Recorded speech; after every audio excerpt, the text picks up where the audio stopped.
আমি উত্তরায়ণের পাশে আমাদের যে 18 একর গভর্নমেন্টের জমি আছে তার থেকে 10 একর জমি দিচ্ছি, কারণ কলকাতায় আমাদের ইন্টারন্যাশনাল কনভেনশন সেন্টার আছে, দীঘায় আছে, উত্তরবঙ্গে ছিল না। উত্তরবঙ্গের শিল্পকে এগিয়ে নেওয়ার জন্য উত্তরায়ণের পাশে 10 একর জমি আমরা দিচ্ছি, যাতে এখানেও ইন্টারন্যাশনাল কনভেনশন সেন্টার হয়, শিল্পপতিরা আসেন এবং নতুন নতুন শিল্প গড়েন। ভুলে যাচ্ছেন আমাদের সেলফ হেল্প গ্রুপের মেয়েরা কত শিল্প করে, সৃষ্টি কত শিল্প করে, কখনো ভেবে দেখেছেন?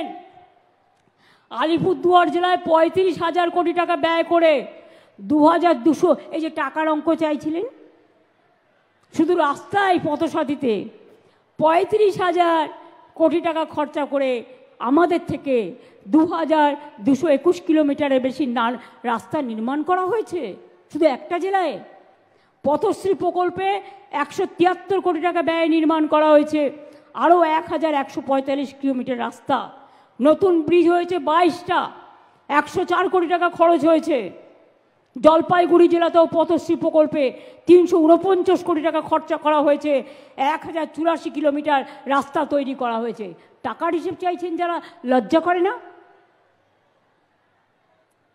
রোজ যে ভাতটা খান মাপেন, 100 চালের ভাত খেলেন না 200 চালের ভাত খেলেন, না ডায়েটিং করে খেলেন না, তার কোনো মাপ থাকে? সাথে মাপ থাকে না।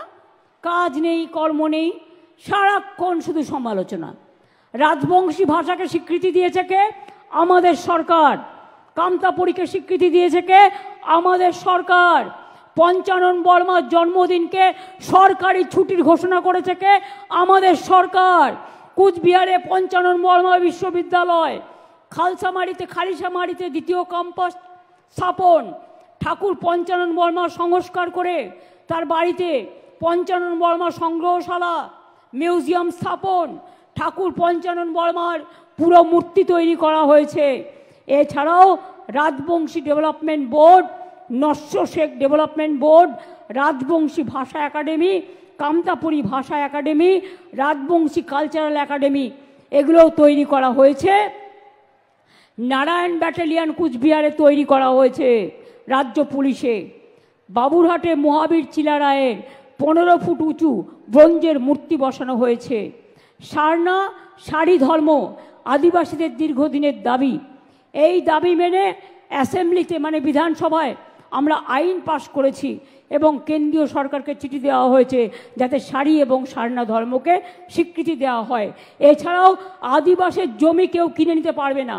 আদিবাসীদের জমি গুরুত্ব দেওয়ার জন্য মনে রাখবেন, তাদের জমি হস্তান্তর করা যাবে না, এই জন্য তাদের ফরেস্ট পাট্টা দেওয়া হচ্ছে এবং তাদের অধিকারকে স্বীকৃত করা হয়েছে। বিরসা মুন্ডা, রঘুনাথ মুর্মুর জন্মদিনে ও হুল ছুটির দিবস ঘোষণা করা হয়েছে। 3 লক্ষের বেশি আদিবাসী মানুষকে জয় জোহার দেওয়া হয়েছে। সাঁওতালি কত স্কুল, আদিবাসী কত স্কুল, এমনকি সব কমিউনিটির এমন কিছু নেই যা আমরা করিনি। উত্তরকন্যা কে তৈরি করেছিল মনে আছে ছাত্রছাত্রীরা? উত্তরকন্যা কবে তৈরি হয়েছিল আর কে করেছিল? তোমরা কি জানো উত্তরকন্যার পাশে একটা কন্যাশ্রী গেস্ট হাউস আছে? কন্যাশ্রীর নামে একটা জাহাজ আছে, কন্যাশ্রীর নামে আমাদের অনেক বাস আছে।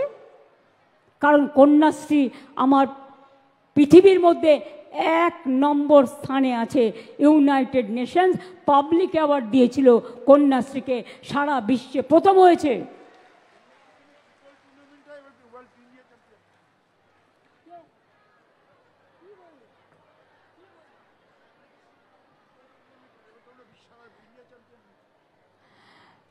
কন্যাশ্রী নামে ফুটবল টুর্নামেন্টও হয়। এগুলো শিক্ষাশ্রী মেধাশ্রী নামেও করতে হবে। জঙ্গলমহল কাপ, পাহাড় তরাই ডুয়ার্স, হিমালয় তরাই, এই খেলাগুলোকেও উন্নয়নের মান বাড়িয়ে দিতে হবে। অনেকগুলো একাডেমিও আমরা তৈরি করেছি। মনে রাখবেন, জলপাইগুড়িতে বিশ্ব ক্রীড়াঙ্গন কেন্দ্র তৈরি করা হয়েছে। উত্তরবঙ্গের জন্য নতুন করে জঙ্গল সাফারি করা হয়েছে, বেঙ্গল সাফারি তার নাম দেওয়া হয়েছে। দুটো গ্রাম ডুবে গেছিল তিস্তার জলে। আজকে তাদের হাতে সব পাট্টা তুলে দেওয়া হলো এবং সেই দুটো জায়গার নাম, মেজুয়া একটার নাম ছিল আর একটার নাম ছিল চমকডাঙ্গি আর সামথিং, আমি ঠিক জানি না, পরে রেকটিফাই করে নেব। দুটো গ্রাম ছিল, তাদের আজকে পাট্টা দিয়ে লালরং, আরে ভালো করে বল না, লালরং চুমুকডালি এবং মেজুয়া এইগুলো নিয়ে একটা নতুন 131 জনকে, যাদের ঘরবাড়ি চলে গেছিল নদীর মধ্যে, তাদের একটা তৈরি করে দেওয়া হলো জায়গা। আমি বলবো এটার নাম দিতে তিস্তা পল্লী।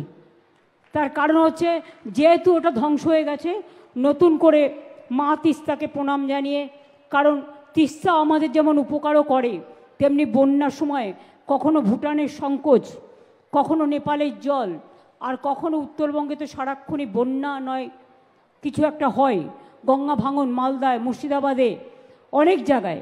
আমি নিজে মালে এসছি, আমি নিজে জলপাইগুড়িতে এসছি, আমি নিজে ময়নাগুড়িতে এসছি, এবং তাদের যে ঘর বাড়ি ভেঙে গিয়েছিল সেগুলোও বাংলার বাড়ি আমরা করে দিয়েছি। কাজেই যতটা সম্ভব, যতটা টাকায় কুলোবে, মনে রাখবেন কোনো সম্প্রদায়কে ছেড়ে কাজ করি না আমরা।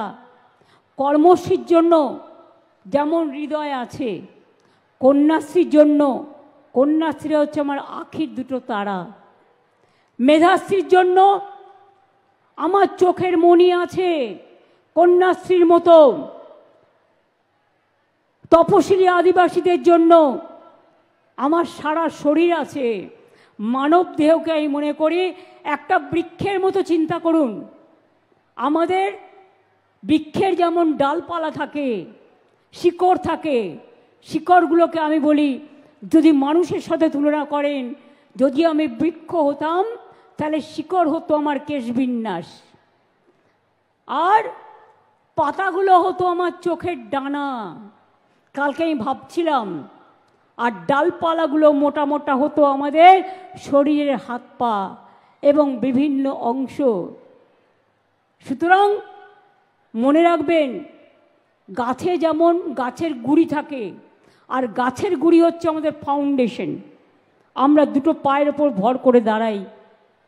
মনে রাখবেন, একটা গাছ তৈরি হলে একটা বড় বৃক্ষ তখনই তৈরি হয় যখন গাছে পাতা থাকে, বড় গুঁড়ি হয়, শাখা প্রশাখা থাকে।